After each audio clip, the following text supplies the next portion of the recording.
Եվ համագործակցել ենք Ռուբենի հետ Վարդանյանում հետ ես այդ օրերին եմ ծանոթացել 21 թվականի ամռաններ առաջին անգամ հիացել ու զարմացել որ այդպիսի հայրենի ունենք ով ունենալով այդ կարողությունները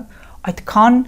անհատակ նվիրում ունի իր հայրենիքին եւ ցավ եմ ապրել խորը բոլոր այն հերյուրանքների համար որ իր հասցեին հնչում են անամոթաբար որ տեքստեր են գրում անգամ հաշվի չառնելով որ նա Բաքվի բանդում է այդքան վախեցած են հայրենասեր մարդուց որովհետեւ այն նվիրումը ինչ որ նա ունի մեր հայրենիքին պետությանը հայկականությանը այդպիսի բան գիտեք ես ինչի չէի զարմանում ես ինքս դա կրում եմ բայց երբ որ դու այն բարձունքի վրա ես ֆինանսական կարողությունների հնարավորությունների որտեղ ինքն էր ու շարունակում ես լինել այդպեսին ահա դա էր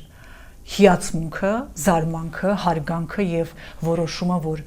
այս մարդու հետ ճանապարհ եմ գնալու ինչ էլ լինի ինչ էլ ասեն ագենտ կասեն Կրեմլի Թաթարստան անամոթների պես առանց նայելու մարդուն վարկաբեկելու չհասկանալով իսկ մեր ժողովրդին թյուրիմացության մեջ գցելով թե ինչ արժեք ենք կորցնում այդ խոսքերի տակ ինչ չենք տեսնում այդ խոսքերի տակ սա ինձ խորը ցավ է պատճառում հիմա էլ խոսում եմ ձեզ հետ կներեք զայրույթը հազիվ եմ զսպում որովհետև մարդիկ ով դրա հեղինակն են զրկել են մեր ժողովրդից մի որակով հայրենասեր ուժեղ առաջնորդություն